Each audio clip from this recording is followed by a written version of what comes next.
Muy buenos días a todos y a todas. Quisiera en esta oportunidad, en este video que estoy subiendo a la plataforma de Facebook, es en cuanto a que me ha nacido la idea de hablar un poco con respecto a algunas situaciones que hoy en día enfrentamos muchos ciudadanos salvadoreños que residimos precisamente en nuestra patria. Quizás es bueno comenzar un poco retrocediendo, como dicen en la historia, en cuanto a lo que pudo haber, no en cuanto a lo que pudo, sino que en cuanto a lo que significó prácticamente el conflicto en el país y que tuvo una duración de 12 años. Iniciar pues con aquello de que se ha venido diciendo hasta la saciedad que el mismo fue producto del cierre de los espacios políticos para determinadas personas, lo que les impedía poder accesar al poder. Y eso es lo que en alguna forma se pone como, o se antepone como una de las causas por las cuales dio lugar el conflicto en el país. Pero también hay que advertir una situación. Creo que la población salvadoreña, más que todo lo que en la patria vivimos, hemos venido siendo prácticamente considerados algo así como, si se quiere, hasta como conejillos de indias. Hemos servido más que todo de experimento. Y para ello, pues han intervenido eh, diferentes países, por qué no decirlo así, naciones. Para el caso del que les hablo en este momento, de lo que significó el conflicto, eh, todo el mundo sabe de que en aquel entonces pues existía lo que se denominó como los momentos de lo que se decía o se conocía como la Guerra Fría. Entonces, siendo Nicaragua un país que en 1979, allá por julio de 1979, con apoyo del gobierno en aquel entonces de los Estados Unidos, cuando así gobernaba Jimmy Carter,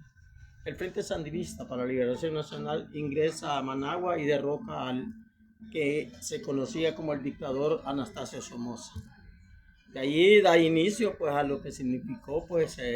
la toma del poder vía las armas a través del Frente Sandinista para la Liberación Nacional. Luego sale la presidenta Jimmy Carter, llega Ronald Reagan al poder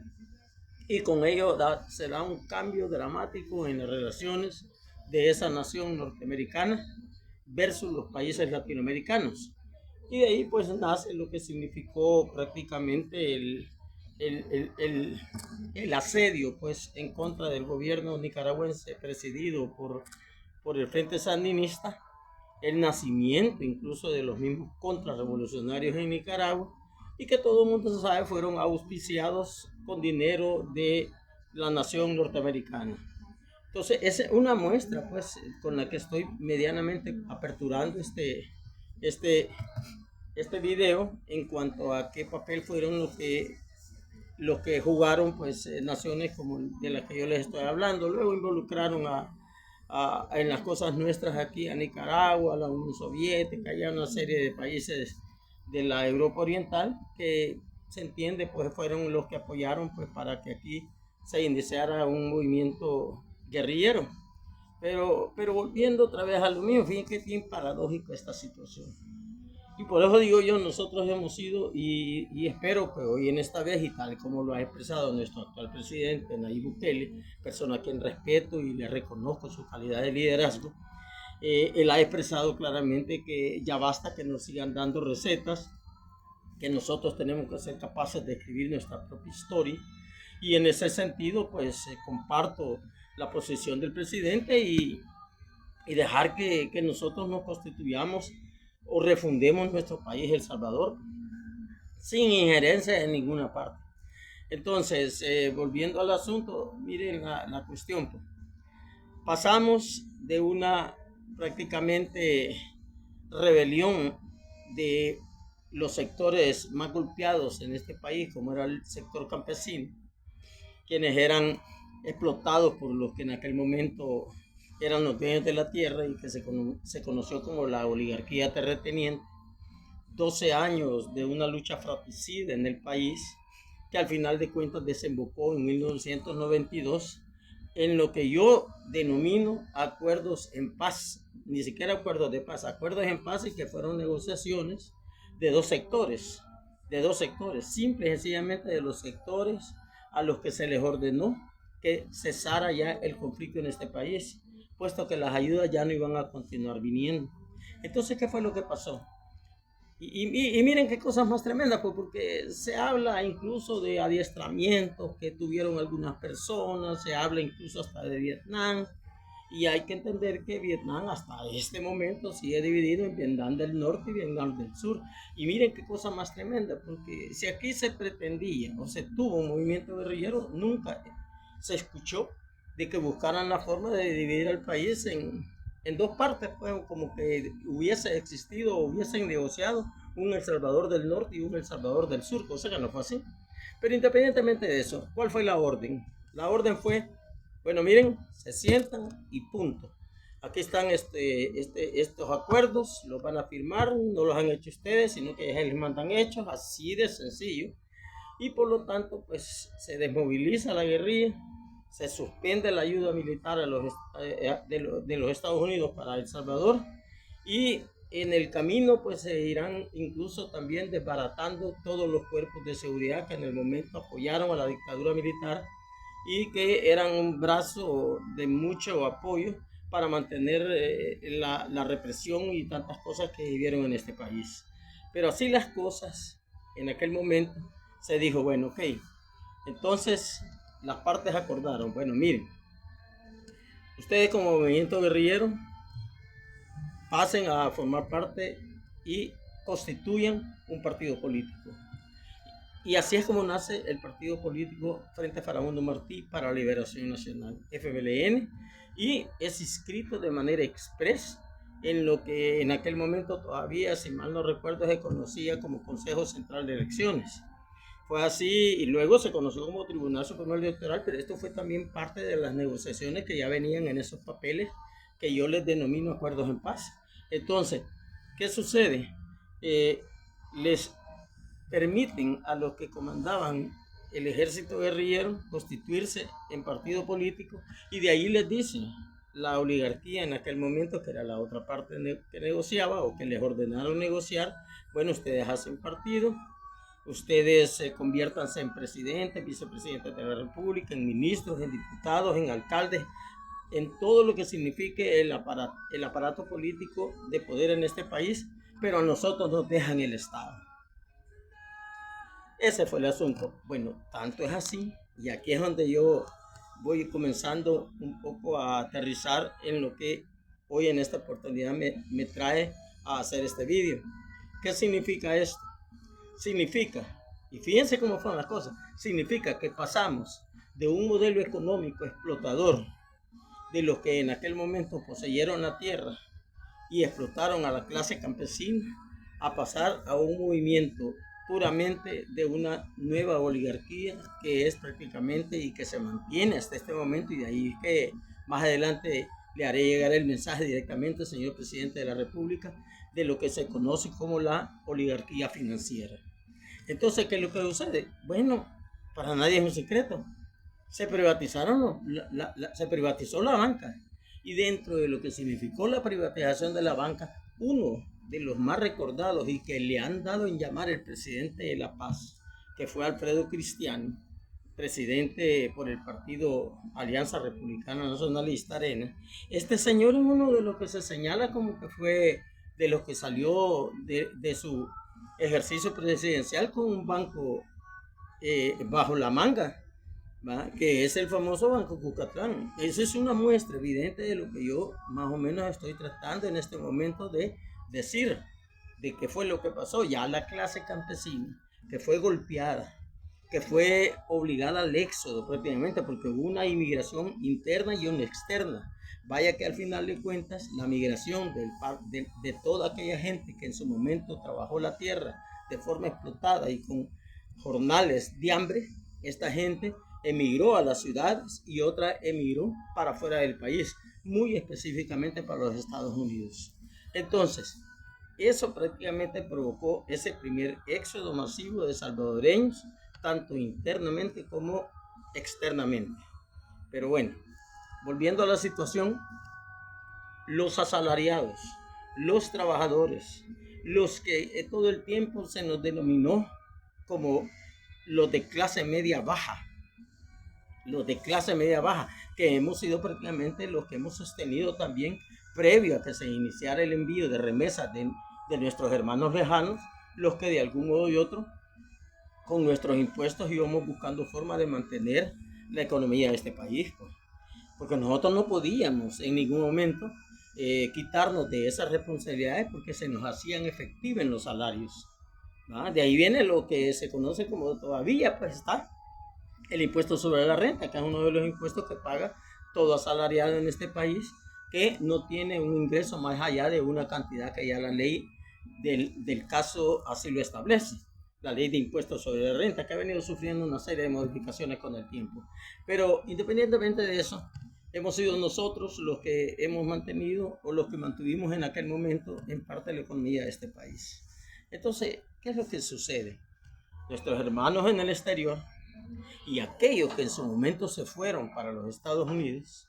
y que no fueron a los Estados Unidos a tratar la manera de sacar adelante a sus familias, sino que a dedicarse a actividades que no eran correctas, comenzaron a relacionarse allá, tanto en Chicago como en Los Ángeles, como en diferentes lugares de los Estados Unidos, con algunas organizaciones delictivas. De ahí es que viene lo que después nos vino a azotar todavía más, que se refiere al famoso problema de lo que comenzó como las maras en este país, que posteriormente se conocieron como pandillas y ya pues últimamente como grupos terroristas. Pero estas son de las cosas que han venido pasando en nuestro país y que precisamente traen a la base el ser nosotros una población que simple y sencillamente hemos sido utilizados como experimentos para determinadas cosas que les ha convenido a los países o a las naciones que son los que han venido dando las órdenes a los gobernantes de los diferentes países de América Latina. Bueno, tanto es así pues que hay un escritor famoso, por cierto, de El Salvador y que se dice fue asesinado por sus propios compañeros, me refiero a Roque Dalton, que en uno de sus poemas él decía que el presidente de Estados Unidos era más presidente que el presidente de nuestro país. Incluso él llegaba a decir de que hasta el embajador de los Estados Unidos en nuestro país era más presidente que el mismo presidente de nuestro país. Y así sucesivamente él iba identificando a determinados personajes que ostentaban el poder en aquellos momentos, y ya en estos momentos pues justamente, y como lo ha expresado nuestro presidente, ya basta. Les dijo en una reunión en Capres al cuerpo diplomático de este país: señores, nosotros ya no vamos a aceptar recetas porque las recetas que nos han venido dando han sido un total y rotundo fracaso. Y eso lo comparto con el presidente. Pero volviendo a la situación, y aquí es donde hago el llamado, pues el llamado con mucho respeto al señor presidente de la República, Nayib Armando Bukele, a que por favor se dé un tiempo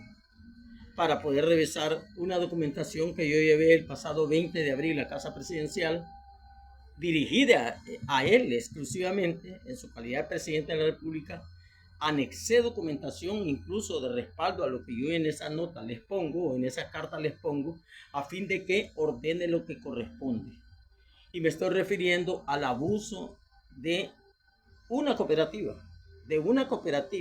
No estoy hablando de las demás, aunque no descartaría que igual, de la misma forma, las demás cooperativas, ya sea que estén aglutinadas en esto que se conoce que en este país como Fedecases, o que estén actuando de manera independiente, todas tienen un marco que les ha permitido violarle los derechos a los trabajadores activos y pasivos de nuestra patria, a como les haya dado la redagada gana a los que están al frente de estas instituciones financieras. Vaya que los que menos inhumanos, o yo diría voraces, son los bancos. Porque quiere hacer uno, pues bueno, aquí tenemos banca privada y banca nacional, pero independientemente de eso, los bancos manejan un sistema en el que por lo menos con las tasas de interés, tienen un poquito de reparo en desangrar tanto a los trabajadores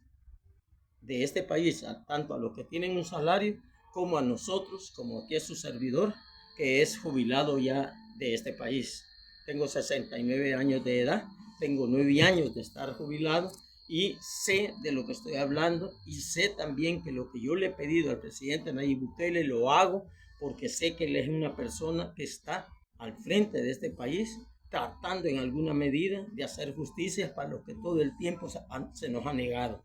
como es a la mayoría de este pueblo. Y en este caso yo estoy más que seguro que muchos compatriotas que están en las mismas condiciones que yo, que ya son jubilados, y algunos que habiendo tenido la edad ya para jubilarse aún siguen trabajando porque financieramente están ahogados a raíz de las obligaciones que han contraído con estas instituciones llamadas cooperativas, e incluyo también a las cajas de crédito. Entonces no puede seguir continuando este ambiente de zozobra para todos nosotros sin que usted, señor presidente, le ponga paro de una vez por todas ya a este asunto. Yo incluso llegaría al extremo, porque se lo digo, y lo digo así, sin tapujos, esta gente se da el lujo de tener tasas de interés hasta del 17-18% anual. O sea, estamos hablando del doble y un poquito más del doble de los bancos. Al final de cuentas, aquí en este país es bien fácil que a una persona, ni tanto que se diga fácil, porque incluso ponen una serie de requisitos que hasta cuesta poderlos conseguir, y al final de cuentas lo que le van prestando a la persona es una carambada, pero lo que termina pagando esta persona al final del plazo para el cual se lo han otorgado es 2 veces y hasta 3 y hasta 4 veces la cantidad que originalmente le han dado en calidad de préstamo. Esos son abusos que deben de cesar, señor presidente, y por ese motivo es que desde aquí, desde esta plataforma, le estoy pidiendo, ya que usted es muy dado a revisar y a escuchar a los diferentes sectores, por favor le ponga atención a esa nota que yo llevé el pasado 20 de abril, allí a Capres, allí en la Alameda Juan Manuel Enrique Arajo, para que de una vez por todas tomen cartas en el asunto. Yo soy jubilado del ISP. En el ISP tienen conocimiento también de estos abusos de parte de una cooperativa, en donde no voy a entrar en detalle porque ahí yo lo explico. Pues al final de cuentas yo de veras, de corazón, he esperado que haya una cadena, tal y como a veces usted lo acostumbra, señor presidente, y que allí de una vez por todas dé la noticia que esto se acabó, que ya las cooperativas y las cajas de crédito no van a continuar con estos abusos en contra ya de la población salvadoreña, y mucho más de lo que estamos sumamente afectados por parte de las políticas que ellos han venido implementando en este país. En el caso de las cooperativas es lamentable, pues hay un instituto que no funciona. Este instituto Insafocop, eso no funciona. Yo tuve la oportunidad de estar ahí en una reunión precisamente por la misma situación, y llegaron al extremo de decirme los funcionarios de ese instituto que lo que ellos lamentaban era que yo me había metido con una cooperativa de las más denunciadas allá en el instituto. No, hombre, por Dios, esa no es una respuesta que le deben de dar a un ciudadano de este país, que al final de cuentas lo único que busca es respuesta, y además de eso, que las cosas se vean desde el ámbito legal y justo. Pero aquí en este país le han dado más posibilidades a que esta gente siga estafando y siga robando, y que todo eso quede prácticamente sin que se sepa nada. Así que, señor presidente, con el respeto que usted me merece, le reitero mi llamado a que por favor le ponga atención a esto, y ya de una vez por todas cesen estos abusos. No se puede continuar teniendo instituciones financieras que, enroladas en lo que yo ahora digo, la oligarquía financiera, se den a la tarea de estar y de continuar afectando. Es más, muchos adversos al gobierno o a su gobierno, señor presidente, manifiestan que uno de los graves desafíos que tiene la mayoría de la población salvadoreña es el económico. Pues yo creo que por ahí se podría comenzar, elevando un poco más el poder adquisitivo de salarios y pensiones, producto de pararles de una vez por todas y el carro a estas instituciones financieras llamadas cajas de créditos y cooperativas en este país. Así las cosas, espero, primero Dios, que este video que yo en esta vez estoy haciendo llegue y cale en su corazón y se dé cuenta que lo que yo estoy pidiendo no lo estoy haciendo por evadir responsabilidades, sino más que todo para que de una vez por todas ya se deje de seguir abusando y robándole a plena luz del día a los trabajadores salvadoreños y a los jubilados y pensionados de este país. Muchas gracias y espero pues que los que así quieran compartir este video, pues muchas gracias por eso. Los que quieran comentar, pues igual. Decirles pues que el canal Sin Censura pero con Respeto, que es como yo le he bautizado a mi canal, sirva también como una plataforma de discusión alrededor de temas tan importantes como el que hoy en esta oportunidad he expresado. Que tengan un feliz día lunes y que Dios los bendiga a todos.